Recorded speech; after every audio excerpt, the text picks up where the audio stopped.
Obvious threat to untold numbers of citizens. The people it kills get up and kill. Are they slow-moving, Chief? Yeah, they're dead. They're all messed up. This is a Walking Deadcast news update. You know, in honor of that little news bumper that we have, I think I'll start with the item that I was going to talk about last, which is that Greg Nicotero is making a documentary about Night of the Living Dead, which is pretty cool. That's fantastic. Yeah. And I mean, his first movie was Day of the Dead with Romero. Yep. You know, and that was when Walking Dead like zombies first came, like the Walking Dead zombies kind of look like the Day of the Dead zombies. But there's a few quotes he said about the movie. He said about Night of the Living Dead. He says they really had no experience. One of the actors was the makeup artist. It was this bunch who'd shot a couple commercials sitting around and saying, hey, we should make a movie. And someone in the group said, yeah, let's make a horror movie. They always make money. I love that spirit of group of people getting together who had no real idea what they were doing and fumbling their way through. I know the feeling. And he says they found this rickety old farmhouse in Pennsylvania. One of the interesting things to me is when you watch the movie, it has this sense of film noir because of the way the lighting is.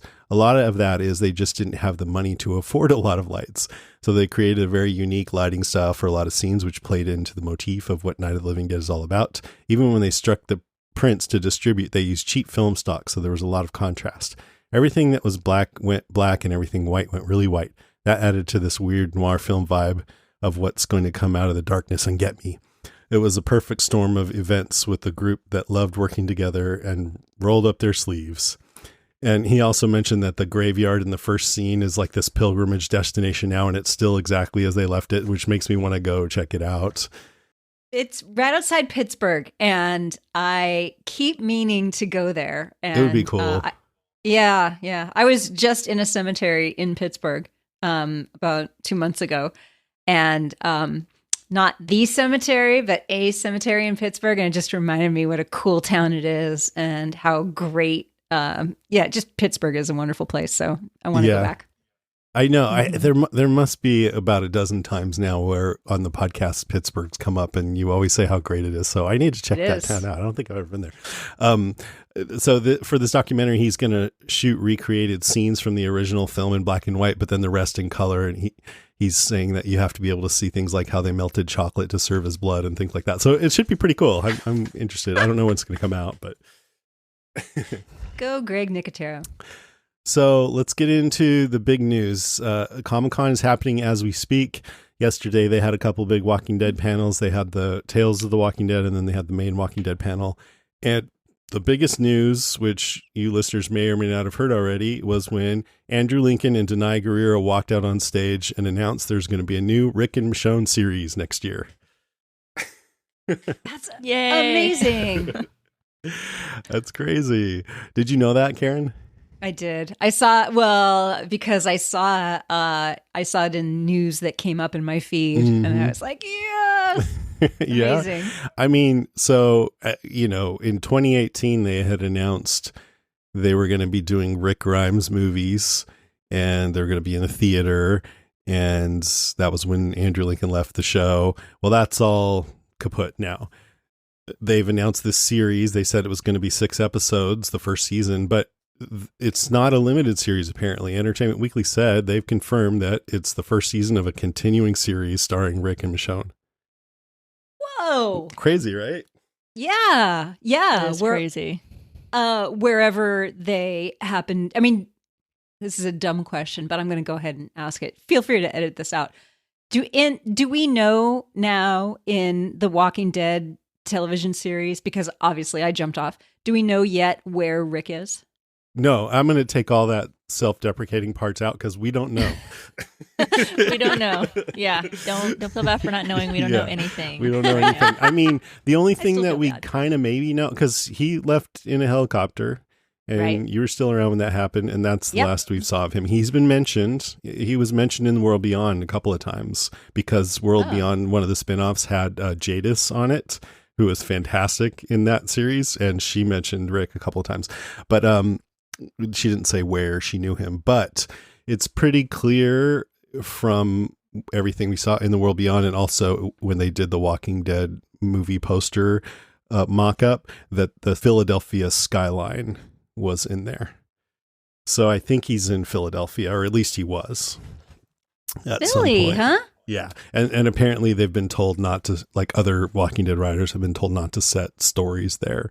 So, I mean, I don't know if that's going to end up being true. They could change their mind or whatever. Daryl's off to Europe for his spinoff. Everybody has a spinoff.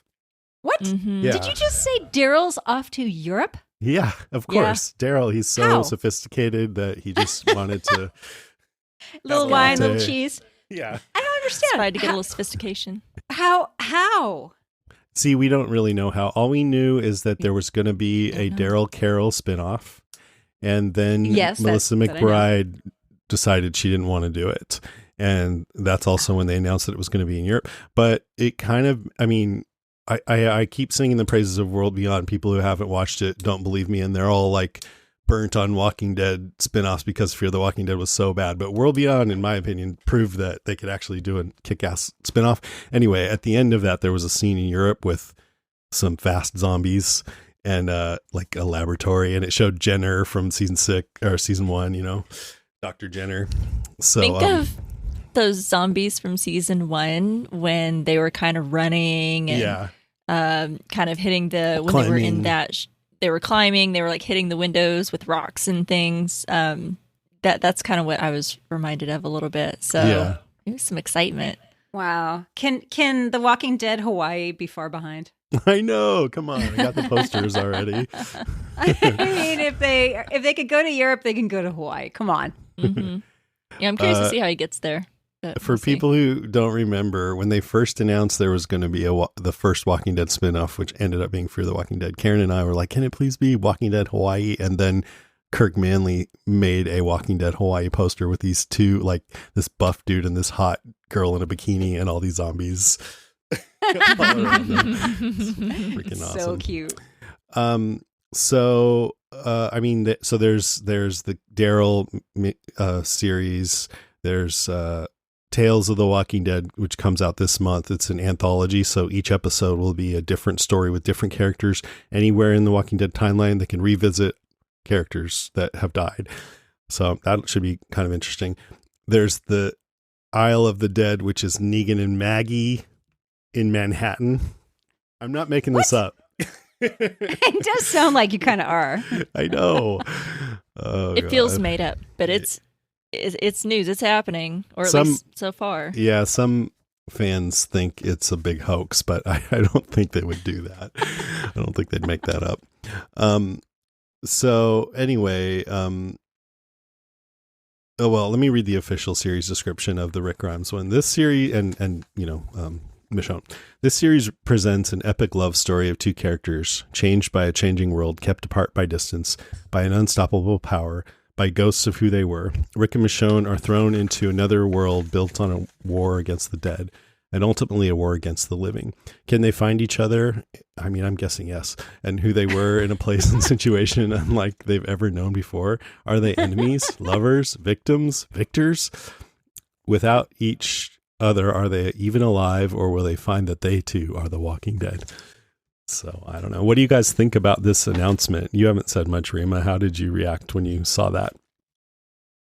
I was shocked because when they first released the news, it was just a poster for the series, but they didn't say what it was. It just says the world needs Rick Grimes or something to that effect, and you could see the katana and this note with like Rick's name on it or something, and it was like, what is this? Because they didn't tell you what it was until like a little later. Seems like people might think that was the movie then, right? Yeah, I was like, is this something to do with the movie? Because we've been waiting. I'll talk about me specifically because I've been extremely impatient about the movies. Walking Dead has gotten better over the last several years, so I've actually liked it, even though Rick wasn't there. He's like my favorite character, but I still want Rick Grimes. I want to see him back, either in The Walking Dead proper or let's get these movies rolling. So I thought that's what it was. I mean, I'm going to try to remain positive about this. I'm one of those people that's been burned on Fear. It was good the first few seasons and it just tanked for me. So I hope that they do it well. I hope they've learned what didn't work for Fear and they do it well. I know World Beyond got some great, feedback and that's great. But I'll definitely watch it because I want Rick Grimes and I want to find out what the hell happened. Where's he been? What's he been up to? And I think that maybe not committing to something so large, such as a film. I heard, and whether it's true or not, but it's someone I think from Deadline had heard through the grapevine or had someone tell him behind the scenes that they decided to scrap the movies and do the series instead due to a regime change at AMC. I guess they decided that this was the best route. And I mean, I think they can do it better in chunks. The TV's gotten better and better, and sometimes it's better than movies sometimes. So I say, why not? I'm open and I'm excited. I'm excited to see where everyone's been and what everyone's been doing and get those two back together again.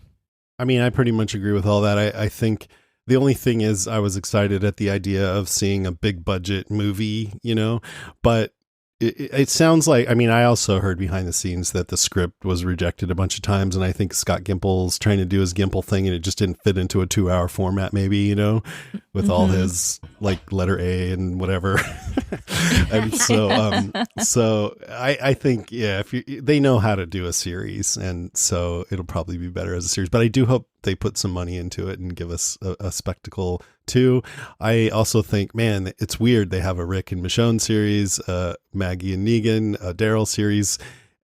The show isn't ending. It's just splintering off. Yes. And why not just bring them all together, and keep the show going? But then again, it is kind of interesting, I guess, to have different locations with different types of stories, which you can do that in a single series, but people get upset. Like, I want the group to be all together. So it'll be more natural for these different shows to have totally different stories going on. And I'm sure the characters will meet again at some point. Norman Reedus says this isn't the end of the story of Daryl and Carol. So he's teasing that, maybe that's just hopeful thinking, but that they'll meet again at some point. Did we ever see Morgan again on The Walking Dead? No, he's still on Fear and it's a tragedy. It's a tragedy. It's such a waste of his talent. He's such a talented actor. You said you've hoped they've learned something, and the biggest lesson to me that they could learn is not to hire those two showrunners for anything else, because they're just not good. And sorry if anybody from that show is listening. Everything about the show is great except for the writing, in my opinion, and even the acting's great, but it's just you can't put lipstick on a pig. I do worry a little with some of the spin-offs, I think, and I mean, not that they can't be great, but I'm curious to see what they actually do with the stories. There's no source material for any of this, and the show. I know that the show went off the comics a little bit. They changed storylines, or they gave the storyline to this character that was meant for another character. And, and that's okay. I think you can keep things fresh. It makes it a little surprising for fans of the comic that know the comic and know the storylines and what's going to happen. It makes it a little bit unpredictable. But it kind of kept it anchored a little bit, the source material kind of kept them on a path and anchored. And now they're, all of these spinoffs, there's no source material for that. And so what are they going to do? Is it going to be good? Or, what are they going to base it off of? So I have concerns, but I'm going to try to remain hopeful at the same time, try to be positive. That was a Game of Thrones problem, I think. When they went off book. And they went past what he wrote. I think it lost some of the quality. Yeah, for sure. But I think, I don't know. You could be completely right on the nose, correct with all of that. I also think, George R.R. Martin wrote this really complicated, intricate, sprawling story. Kirkman's great. Walking Dead's my favorite comic book of the dozens and dozens of comics that I've ever collected. But I still think it's probably easier to write a good Walking Dead story than it would be to continue writing in George R.R. Martin style on Game of Thrones and have it be as great. You know what I mean? I think. Yes. Yeah. So yes. I I'm a little more optimistic for this. Okay. But I also, The Walking Dead does feel like it's coming right to where the comic ended.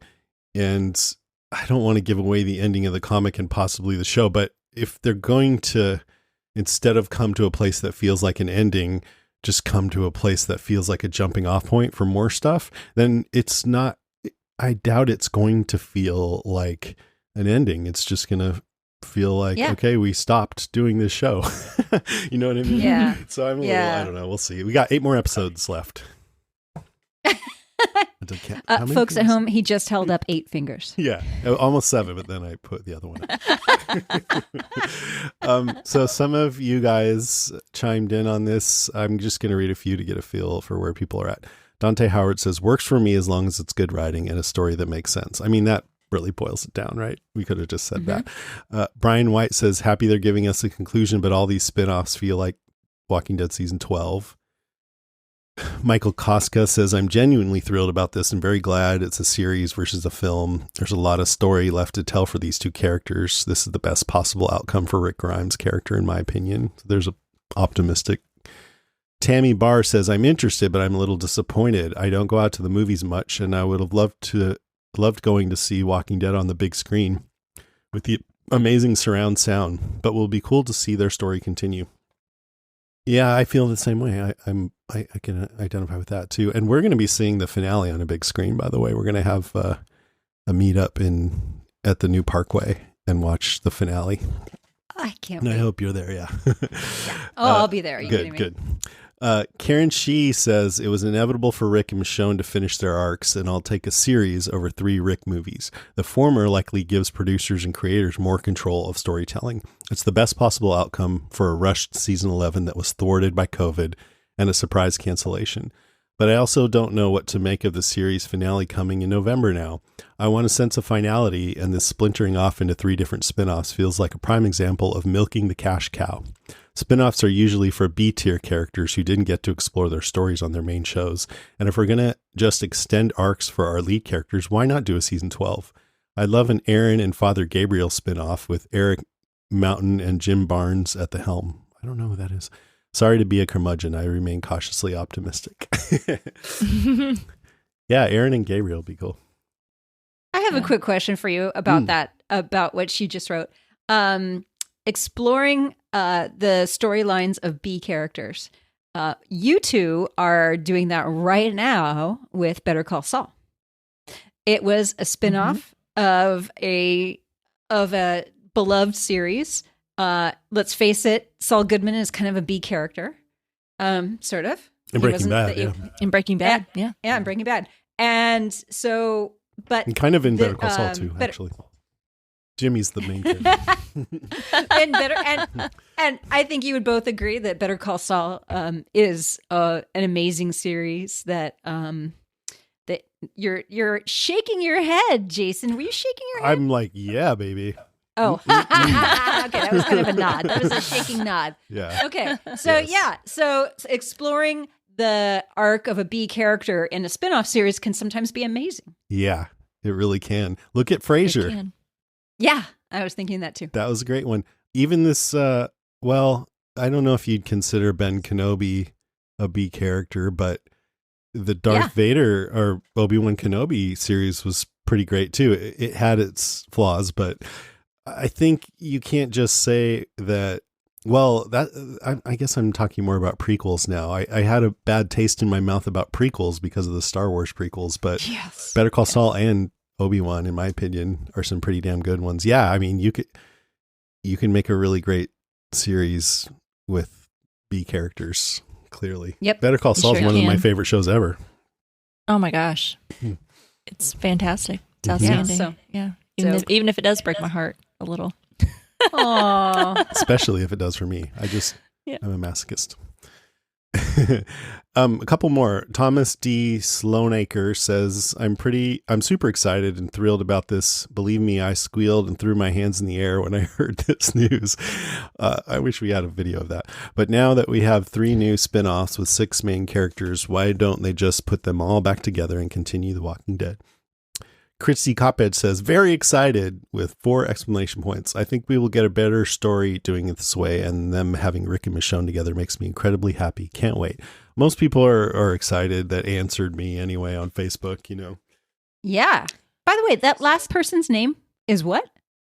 Christy Coppedge. Oh, Not Coppedge, yeah. Close. I just had another thought that it really felt to me like, okay, The Walking Dead is ending.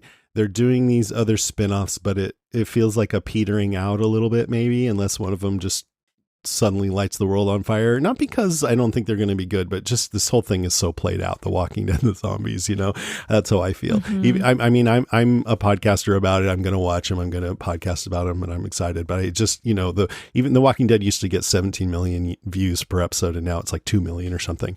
So but now with this Rick and Michonne one, it feels less like an ending and more just like, okay, they're continuing on in a different way now because there's such major characters. They're, so I don't know.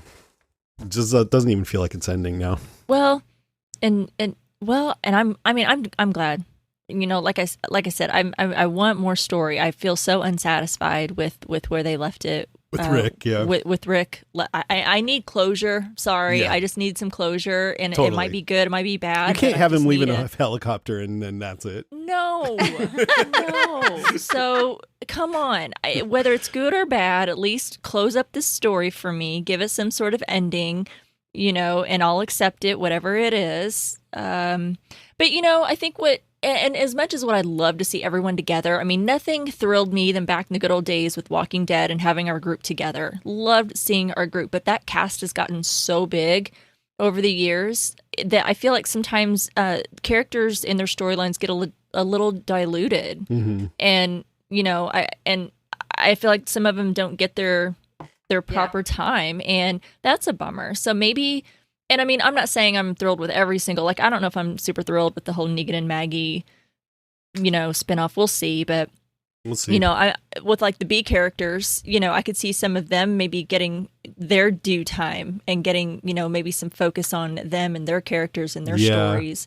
Whereas they don't get as diluted when the entire cast is involved. It's so hard to give them all some time. Yeah. Instead of doing that, they're just giving the fan favorites, Daryl, Negan, Maggie, Rick, Michonne. Those are the 5 most popular characters. But they'll have more spotlight on them, so it might feel different. They don't have to compete with this huge cast, maybe. Well, and maybe also some of the people who aren't getting, I mean, we don't know. I certainly don't have any insight or know what goes on behind the scenes, and I don't talk to them, but maybe some of the characters are really just kind of done with their characters after so much time. People get tired of playing the same character for 5-10 years or whatever. They're actors. They want to play different parts. They want to expand themselves a little bit. And when you're committed to a TV show, it really does lock you in for a lot of time. Doesn't leave a lot of time for other projects and things like that. So maybe some folks are just like, nope, I'm not in it. Once we're done, we're done. I'm going to be sad that it's gone, but I can go play something else a little different. I don't know. So maybe there's maybe some of that too, why we're not getting as many, or maybe there's some we don't even know about yet. There's 2 people who I know are like that. One of which is Melissa McBride. She opted out of this Daryl Carroll thing. And Stephen Yun was on the Conan podcast, Conan O'Brien, and he said something like that he was glad that Glenn had such a definitive death, because then it just left out any possibility of him coming back. And he said, if I came back and did that character, I would feel like a hack. So that now they have this Tales of the Walking Dead where you can go back in the timeline and feature characters. I'm guessing Stephen Young's not going to do it based on that comment. He's a big deal. Heck yeah. I'll say, look what he's doing now. Yeah. I mean, he's making amazing films. He is. And he playing some amazing roles and doing great things. TV. He's really, he made such great choices. The Humans, did you watch that? No. It was a weird movie, but I loved it. I don't know. I think most people would be annoyed with it, but I really loved it. Burning was so good. I love Burning. Minari. Yep. And then he did Voltron, the voice acting, and Invincible. Tuca and Tuca and Birdie. Oh, really? Okay, I didn't even know about that. Tuca and Birdie is one of my favorites, and he plays a bird named Speckle, and he does the voiceover work for that, and he's brilliant. He's so funny, and it's just great. So And of course, he's in Nope, which we're going to talk about in a few minutes here. He is in Nope, and I think he just has a really, just even based on my experience with him in Walker Stalker, he has a very deliberate idea of how he wants to be perceived and what he'll accept for himself. And that has served him well. And he's got talent too to back it up. So it's a real lesson that sometimes if you just shoot for the stars, you can actually make it. Yeah. Cool. He's wonderful. Okay. I'm not going to fangirl out on him right now. I promise. Me neither. Okay. So it's a couple more things. They announced the final 8 episodes of The Walking Dead, the series, would premiere October 2nd. So finally, if they're weekly, which they always have been, that would put the finale on November 20th. And I've already sent an email to the guy at the theater we're going to rent out. He said it's available that day still. So there's the whole question of whether they'll show each episode a week early on AMC Plus. I really hope they don't do that with the finale. And Wendy told me for Killing Eve, another AMC show, they showed every episode of the last season a week early on AMC Plus, except the finale. They showed the finale. They didn't show that a week early. So I really hope they do that with The Walking Dead. But even if they don't, just to be safe, we're going to have the meetup on the day that it airs live on AMC. I'd rather have people meet then and have to either wait a week or just watch it beforehand and then watch it again with us, versus having it a week earlier and be like, oh, sorry, they decided not to do it a week early. Sorry, you guys all flew out, but let's watch, I don't know, we could watch something else. So I'll have more information about that soon. I just need to, get a few more details worked out, but I'll probably just put a quick episode of the podcast out with details on how you guys can know exactly what the deal is. Should be soon. That sounds like so much fun. Yeah. Is the theater in San Francisco? It's actually in Oakland, and it's going to be a little inconvenient, but it's such a great theater. It's got couches and tables, and they serve beer, and it's fantastic. Yeah.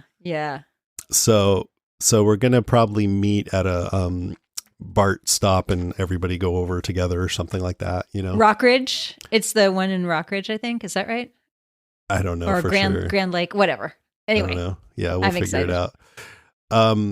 Couple more things. They showed a trailer. Well, they showed a trailer for the final 8 episodes, and I didn't want to watch it because I don't want to be spoiled. But I heard that it began by looking at classic moments over the past 11 seasons.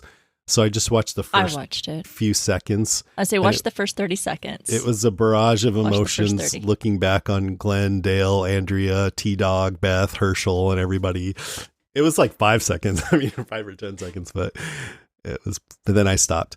But yeah, people who watched it said they liked it. You did watch the whole thing, Rima? I did, and I typically I make individual choices on what trailers I'm going to watch. I usually try to stay away from them because I do want to be surprised, but I was Were you like excited after so you watched desperate. I was tearful, mostly because like the first 25, 30 seconds, like I said, was all flashbacks of everything from the beginning to where we left off the last season, or up until, I guess it's still the same season, but where we left off in this season.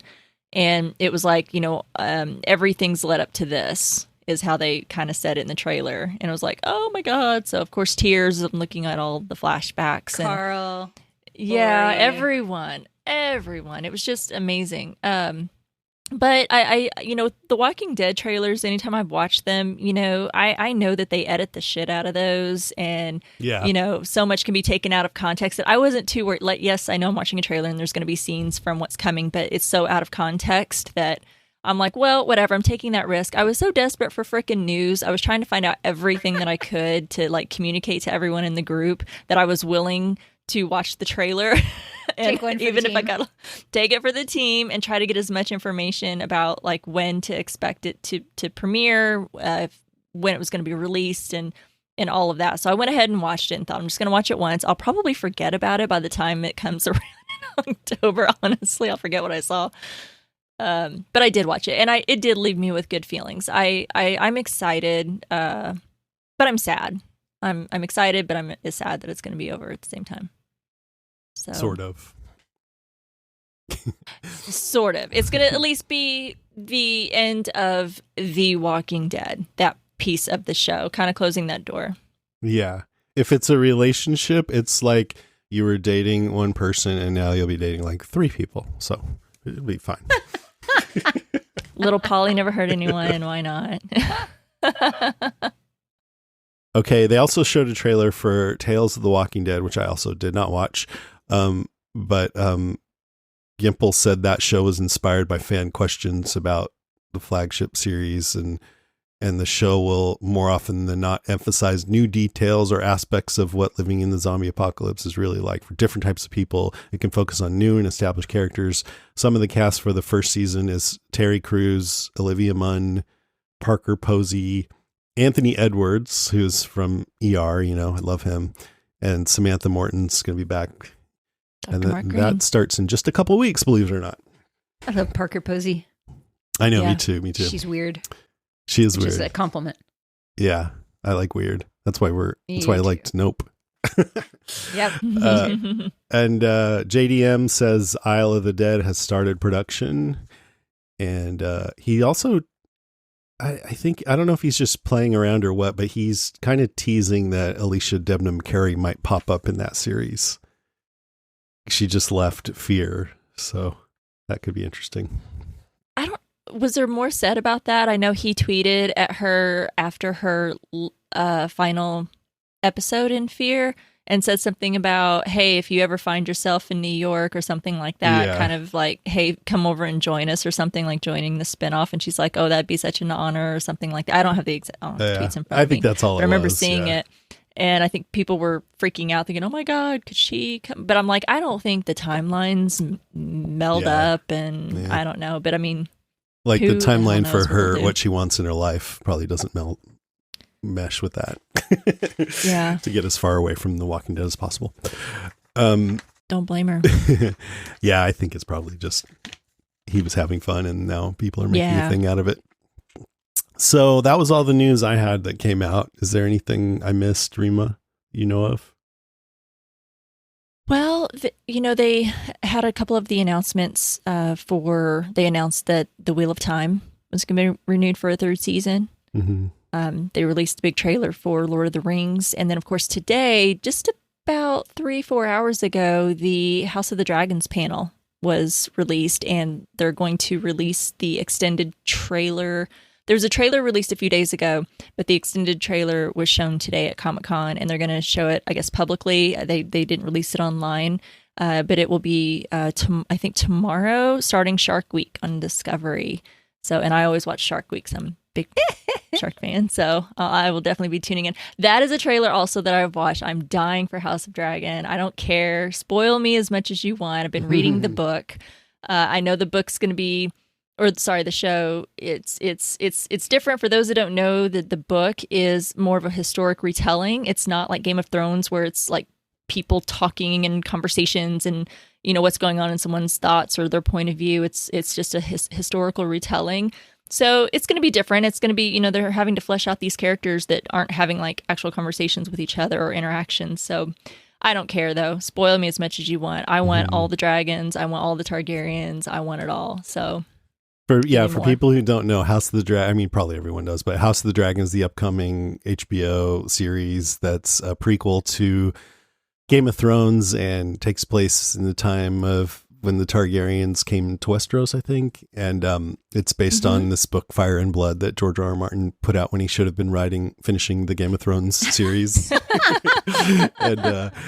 I don't know if I've piss him off. said on this podcast yet, but if you liked our Game of Microphones, especially the rewatch that Kristen did, then you're going to be happy because Kristen's going to come back and cover House of the Dragon with Rima. Yay! That'll be cool. Yeah, really cool. Super excited. Me too. I cannot wait. Jason, do not piss George R. R. Martin off. It just makes him delay publication. He's a big listener. He writes in all the time. I haven't read most of his stuff because it's not that good, but he does love the podcast. Telling you, brother. Yeah. Are you excited for that, or do you care, Karen? Me? Yeah. I'm really You do, excited. yeah. And I'm really excited because David's really excited. He read the book too. And yeah, he's a super fan. So yeah. Yes. And we all love Matt Smith too. We all love Matt Smith. And I Although really want it's it to be a it's hit a for little him. weird seeing him. We were doing a rewatch of The Crown, and there haven't he seen is that as yet. Prince Philip. Yeah. And you know, he's a great Prince Philip. And then Yeah, he whoa, was. he's a Targaryen. What? It's called being an actor. Yeah, he's great. I mean, I never thought he'd be anything other than the Doctor to Yeah. me. And so He's been in a bunch of things that seem like they could be big, but then were kind of disappointing, like the Terminator movie, and I forget what else. But I just know every time I see he's in something, I'm like, oh, I hope that's a success, and then it's like not a huge success, and it's not his fault. It's just for whatever reason. But I really hope, even one of the reasons I hope House of the Dragon is really good is because he's in it. And it's also showrun by two guys. I forget one of them, but the other one is Miguel Sapochnik, who was the director of the biggest battle scenes in Game of Thrones. So that's cool. Like Battle of the Bastards and Hard Home and all that. Hard Home. Yeah. Yeah. So yeah, I'm excited about that. All right. Well, thanks, Rima, for coming on and talking with us about the Walking Dead Comic-Con stuff. Yeah, thanks for having me. It's always been kind of tradition. We talk about, kind of news that's come out of Comic-Con. So got to throw a little in there sometime as it's happening. So thanks so much for having me, guys. thanks for being on, Rima. It's so great to see your face and hear your voice. And it's What is it? It was just released last weekend. It's a sci-fi horror movie written and directed by Jordan Peele, who also did Get Out and Us, which we loved, both of those. And it stars Daniel Kaluuya, who was the main character in Get Out, and Keke Palmer, and a person you might know, Stephen Yeun. Woo! Yeah. And I guess Jordan Peele said there wasn't an alien horror movie that he wanted to see, so he made the one he wanted to see, or something like that. He made the one that he wished existed. Right. Yeah, exactly. So before we get spoilery about it, what did you think in general, and do you think people should go watch it? Without getting at all spoilery, yes. If you like Jordan Peele's movies also, including Get Out and Us, then yes. If you like the kinds of movies like Jaws, if you like Close Encounters of the Third Kind, if you like the big summer crazy movies, yes, I definitely think that you should go to a movie theater. If you haven't been to the movies in a while, it's a great time to go to the movies. I went to my local movie theater with David, and we were in those new recliner seats, and it was cool inside, and it felt like a summer thing, and it was wonderful. So yes, great experience, really fun. It's a spectacle kind of movie. So, and there's a lot to unpack. So yes, go and watch this movie, and then come back and listen to the rest of our podcast. Yeah. And if you like looking at clouds, you should watch it. There's a lot of beautiful clouds. No, True, that's all I have to true. say. No, I'm just kidding. Yep, it's a good tease, man. It's a good tease. No, Jaws. Yeah, I was thinking of Jaws when we were watching it, but I'll say why after we get past the non-spoilery part. But I thought it was a bit slow and a bit confusing at times, and really weird, and I kind of loved it. And it was beautifully shot. It was so unique. That's probably the thing I liked about it the most. It just felt like not quite like anything I'd ever seen before. And I love that. And it was thoughtful and deep and creepy. And I enjoyed being in the world of the movie and spending time with the characters. And so I at times I was like, I'm not sure about this movie, but when it was all said and done, I enjoyed it, and I kept thinking about it. Yep. Yep. I think like a lot of his movies, they're smarter than I am. And so I leave his movies thinking, okay, there's a lot to unpack here. And Yeah. then I read a lot of think pieces. I listen to podcasts. I do a lot of thinking about it. And I end up loving the movies even more. Yeah, totally. And this is Absolutely. that kind of movie. It's that kind of movie. I mean, as I was leaving the theater, I heard someone say, so was this better than Top Gun? And the other person was like, hell no. So I don't think it's everybody's type of movie, but based on what we just said, I think you can decide whether or not you would want to watch it. And if you don't like spoilers and you think you might see it, you should probably stop listening to us right now. Thank you. Bye. Don't get bit. Or maybe you're like me and you do like spoilers. You're fine with spoilers. And I often like read a whole review or listen to a podcast first before I go see a movie. I'm weird that way. And I'm maybe like the 2% out there that really enjoy spoilers. Lucy's exactly the same. I know. We love each other. I love you, Lucy. So let's do our points. Do you want to go first? Sure. That was so clumsy. Like I have been doing this for 12 years. Yeah. Congratulations on your 12th year of podcasting. I've gotten so skilled. Anyway, what do you got to say? Anywho. So, okay, before we continue, I'm going to have to say that I feel, like I said, I feel like his movies are smarter than I am. And I just went and saw this movie a couple of hours ago because it just came out in the Bay Area. It just came out yesterday in the time that we're podcasting. And much like the alien creature itself, I usually need some time to digest a movie before I spit out anything like coins. So same here. I mean, I saw it yesterday, but I'm in the weird place where because it was a whole day ago, I've probably forgotten something and I haven't really had time to digest. I usually watch things twice, but all that said, enjoy the podcast. Yeah. We'll do our best. All right. So having made that caveat, I will say that it's one of those movies where it does take a little time to figure out and talking to people and for me reading things about it and even watching videos about it to really appreciate all the little details in the movie. I did go to the movies with a guy who's like a human Wikipedia, David.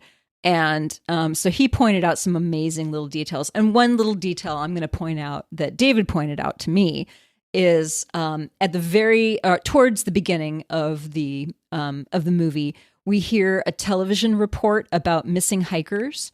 And so it's like we overhear a newscast on television. And later you can figure out that the creature ate those hikers and spit out their keys and their loose change, which is what killed OJ and Emerald's father. So details like that are crazy, and they're all through this movie. I know, and I think